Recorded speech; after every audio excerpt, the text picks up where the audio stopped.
practice number 3 today, first day in some shoulder pads. And what a crowd we had out there. I thought we had a bunch of high school coaches from the area. We had a bunch of recruits from the area. And just excited to see what East Carolina is about, what the Pirates are about, what Pirate Nation is about. And we're very, very fortunate to have a lot to show off here in Pirate Nation. And I tell people all the time, not only do we have a beautiful place to play football, but we also have some really good people, and that's what makes this place really special. So just want to start out with that and thank all those folks for coming. Did you see a jump in energy from the past couple of days to the first day of pads? Not enough. I think we got a long ways to go, and we got a lot to learn, and and I don't really care who it comes from. I don't care if it's an older guy, young guy. I don't care if it's this guy that's been a starter or not been a starter. And we're going to do things the right way. And we're going to say yes, sir, no, sir, yes, ma'am, no, ma'am. We're going to open the door for people, and we're going to play the game the right way. And we're going to play with edge, and we're going to play physicality, and we're going to play discipline, and we're going to execute. We're going to play the energy, and we're going to play the effort. And I don't see those things right now in practice. It's only practice 3, but we got to find a way to get that. We got to be pushing that way, and we got to be upset and pissed off about it every single day that we don't get there. We got to keep pushing there, because if we're okay with that, then we're not getting much better. But every single day, we got to go attack this thing, and we got to go play the right game, the game the right way, and just do those things. You mentioned the special guests being out at practice. How important is that for them to see kind of how things are run here at ECU? It's everything. I don't think you have an opportunity to,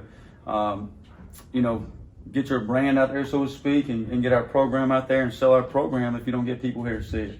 And our recruiting department, recruiting staff has done a really good job, along with our coaches, of just getting folks here to see practice and view practice and check those things out. And that's very important, and building those relationships through those steps. When those high schoolers are at practice, what specifically do you try to convey to them about your program? We don't change anything we do. Going to be who we are and just be real. And practice the way we practice and coach the way we coach. Because you can't take time just to please somebody that's coming to watch you practice, whether it be the media, which we always try to make you guys happy, but or visitors or whoever it may be. And we got several visiting groups coming out in the next couple of weeks. But we can't let that interfere or distract us from getting our job done. There's going to be a packed house in Dowdy-Ficklen Stadium. There'll be a packed house up the road on August 28th. We can't let that affect how we play and play the game. Yeah, we use that energy to feed off of who we are and go about our business and do what we do, just like we did in the bowl game. But we got to go practice. We got to go play. And I just didn't see that in practice today. I didn't see us executing, for one. I didn't see us playing with the physicality and the effort and the energy that we need to play with to win a football game. And we got to get there. And I know it's on day 3, but we got to make sure if we come back next Tuesday, we come back with a mission, and that's with urgency, and that's intent, and that's on purpose to make a move. And we certainly got to do that. Coach, a lot of new faces in the wide receiver room. Is there someone in particular that stood out to you? I think it's consistent throughout the team, not just the receiver room. And I think we got a couple guys going through the motions in there. We got a couple guys catching the football when it's thrown their way. And we got a couple guys blocking down the field and doing some things. But I don't know if we're doing it at the highest level. I don't know that we're taking that next step. I think we're just complacent where we are. We got to move on. We got a chance to make that receiver room, in my opinion, the best in the conference, if we're not one of the best in the country. Those guys can be special in there, but they can't just sit back and wait, for the ball to come my way, for me to make a play here, or for it to be game time. We got to go attack it every single day in practice. And if we don't do that, then we're very average. You go from being a very average group, a very average team. If you play that way, if you play it the right way, if you go practice the right way, you have a chance to be something special. And I think that with our football team, I think that with that group. Saw you spending some time with the quarterbacks. I know you kind of tried to learn some of what happens on that side of the ball last year, but what's it been like this spring, actually getting to spend the amount of time? I was a high school quarterback, so I was just over there trying to give them a few tips about, how I used to do things and spend the ball and mostly hand the ball off. But no, it's been really good. Just kind of getting over there with Caden and Jake and all those guys and watching them throw the ball around and spinning around and being around those guys, because I think that's really where the offense starts, there in the O-line. Those are probably this spring, week 1, where I spent my most of the time is with the quarterbacks and the O-line. And I think that's where the offense starts and builds around and pushes from, and just helped me kind of, dive face first in the offense and really learn it and be a part of it. And for those defensive guys, it kind of helps me keep away from them and not be seen as a defensive coach or defensive mind. Although I wander back over there every now and then.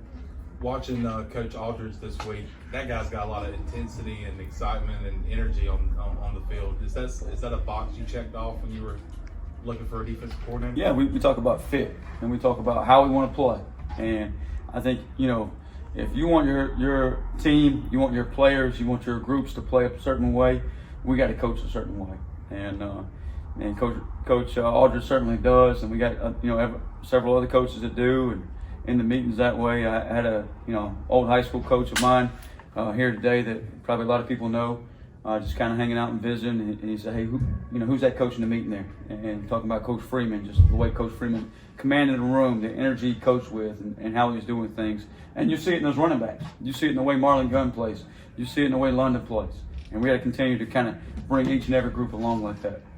Coach, for your early enrollees, you kind of said, I think earlier in the week, they should be getting ready for prom. When they are trying to get ready to the college level, what do you think the toughest part is for them?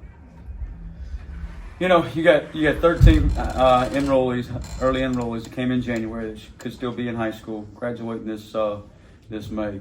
And for them, it's just learning the culture and the expectations and the standard. Do I really care? Yes, I do care about them learning the scheme and understanding the scheme and those things, but it's really understanding how we do things and how we do anything, how we do everything. And, today, I'm a little disappointed that our whole football team isn't there yet, not just an early enrollee, but our whole football team. And that's where our leadership and our seniors got to take over.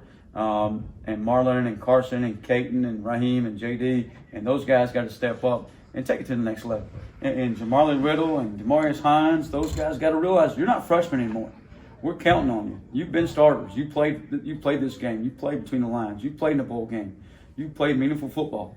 And now you got to take your game to the next level. You can't hang your head and when things don't go right, you miss a tackle. Get up. You got to next play. And the next play's got to be ours. It's got to be that mindset. So, it's different at every level. But for those guys, just understand our culture, and our older guys got to set that standard, set that expectation, so those younger guys know exactly where to fall in line at. Coach, I believe there's a new special teams coordinator here, Ryan Smith. Just how was he led here, and how's he gotten acclimated here in Greenville? Ryan Smith is a graduate of East Carolina. He's a Pirate through and through. He went to school here. He was GA here, analyst here before, and then spent some time away as an analyst in Minnesota, and got an opportunity to bring him back. And just does a really good job with his energy and doing some things there, running the meeting room, teaching, coaching, and getting guys to buy into special teams and making it not just about offense or defense, but about team and about special teams. I think he's doing a really good job with that. We had a kicking period there at the beginning of practice, a field goal period that we got to clean up. We had too many footballs on the turf there, and we got to clean that up. But overall, Ryan's doing a really good job. Happy he's here and happy he's back in Pirate Nation. How much of those things you're frustrated by are common in week one of spring ball, whereas guys are still kind of getting back into it? I think the thing about it, Coach, is you expect every time you go out, everything to be perfect and everything to be to a standard, and everything to be to your expectation. And you're every day you got an opponent, and if you're either you're either getting after that opponent's getting after you. And that's my expectation. That's my standard. It's always going to be. It's week one. You could easily sit there and say that. You say it's our first day in pads. It's our first day trying to tackle. Hey, it'll be okay. But that's not how we're going to coach this thing. We're going to hold them to a higher standard. That way we get them to the point they need to be and keep on pushing past so we can go have a great season. So we can go have a great spring. It's hard to have you got to start stacking days, and we got to have a good day first before we can stack a second day. So we got to look forward to doing that next week and make a move. It was good to kind of get the first week out of the way and get a couple helmet practices out of the way, put some shoulder pads, and get that out of the way week one. Get back into playing football, get back on the grass and between the lines. But week two, we need to make a huge improvement next week, and that's no question about that one. There's a lot going on the field, especially when different position groups are doing their own thing. Do you kind of schedule out where you're going to go and kind of walking around the field? And I'm taking a lot of pride in right now of how we do schedule things and how we do map it out and the organization piece of it. And, we want to make sure everybody's getting work to make each other better. Like today we had a perimeter drill going on while we got pods on. Well, after that, we're going to transition to a team run period. Well, what's the least transition that O-line, D-line don't have to run 100 yards just to get to the next drill? We can flip it around, be right there together, and get max work in without a lot of transition time.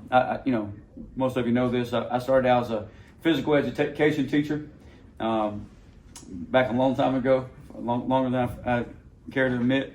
And one of the things we did a study on for grad class one time was about, you know, activity time versus teach time versus basically downtime and transition time. And all you're trying to do is maximize the activity time and maximize the reps. And because you don't learn by standing and watching and transitioning, and you know there is some teach required, but like over 80%, if you have a 10-minute block, 8 minutes of it should be actively involved doing the drill, doing the skill, so to speak. Maybe a minute and a half to teach and about 30 seconds of transition or getting to where you need to go. So that's kind of my what I'm taking a little pride in right now is just organizing practice and make sure we get the best out of it and make sure we're scheduling out to give us a chance to go maximize it, get better at practice so we can take that part and take it to the full team sections.